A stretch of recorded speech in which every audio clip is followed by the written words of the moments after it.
An important component for assigning textures is the attribute class field. Here, I enter the name HS150 so that we have our own textures here. What happens now is that we create our own classes. We refer to this as a class tree, and this class tree is displayed when we click on the Assign Component Information button.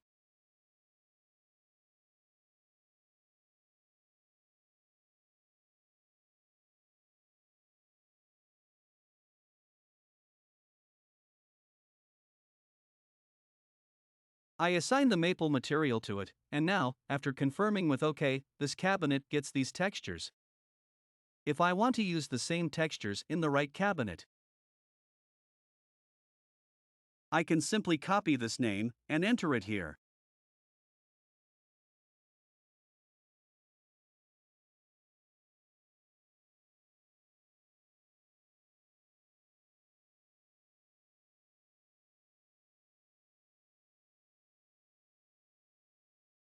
I confirm, and because the cabinet has the same classes, it will be assigned.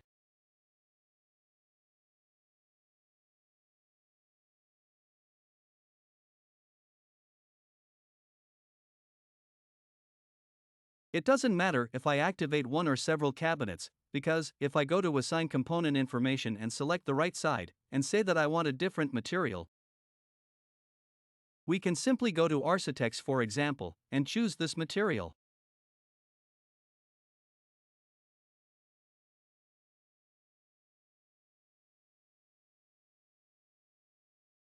Confirm with OK, and we can see that both objects are modified because both components have the same class.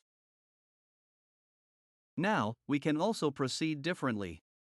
If I pre-select the desired cabinets, I can directly access a texture in the Accessory Manager, and for example, assign this texture by double-clicking. Now, the following happens: this texture that I used by double-clicking is imported, and at the same time, it is also entered into the Attribute class field.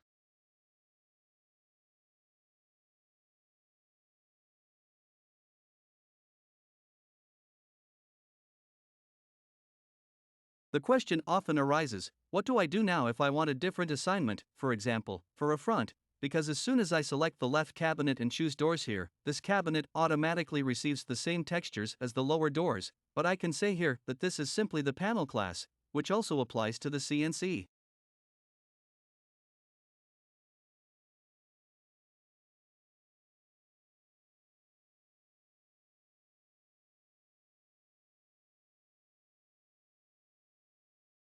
Similarly, I can assign drilling patterns here, with the special feature that it has its own class. Now, if I click on Assign Component Information again, I can assign a different material, a different texture to Smooth Panel.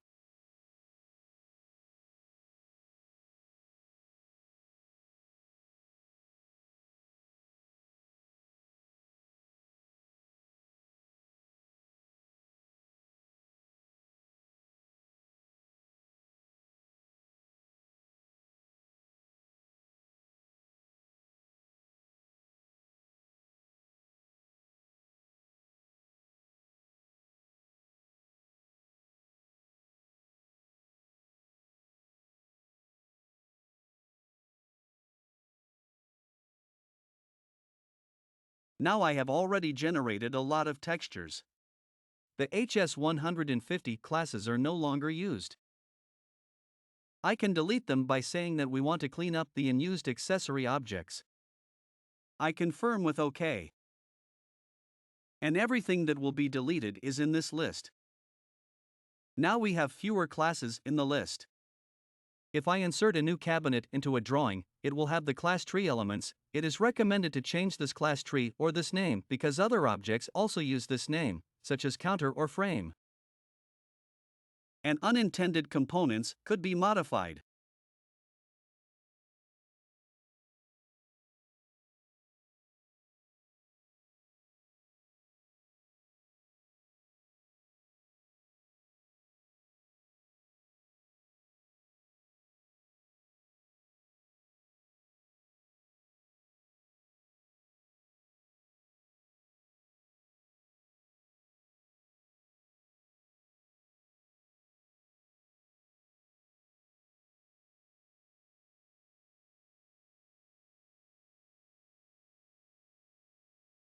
Now, when assigning textures, I have the option to rotate these textures by 90 degrees.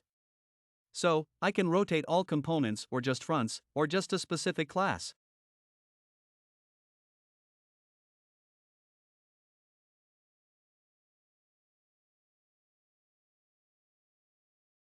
I confirm with OK, I want to go back. Assign component information, and now I want to specifically rotate the texture for the right side by 90 degrees, and for this, I can check the corresponding parameters checkbox to enable it.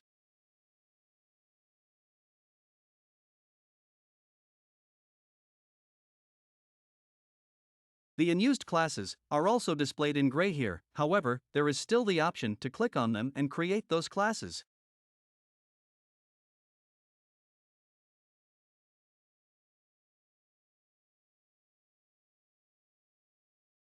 Let's go back to our example, and now we'll see that we also have the ability to make selective selections.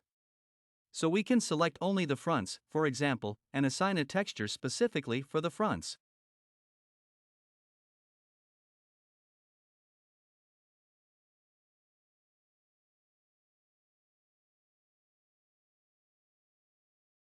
Named whatever it is, and thus, only the fronts will have this setting applied.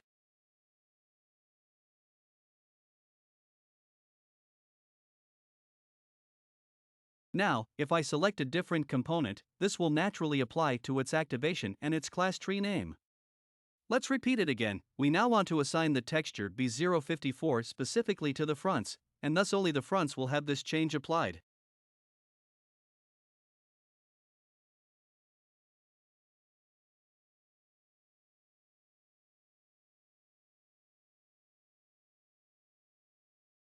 Furthermore, we have here the possibility to change the rotation. We have already seen which checkboxes are selected here. We have the right body area here, and the left front area.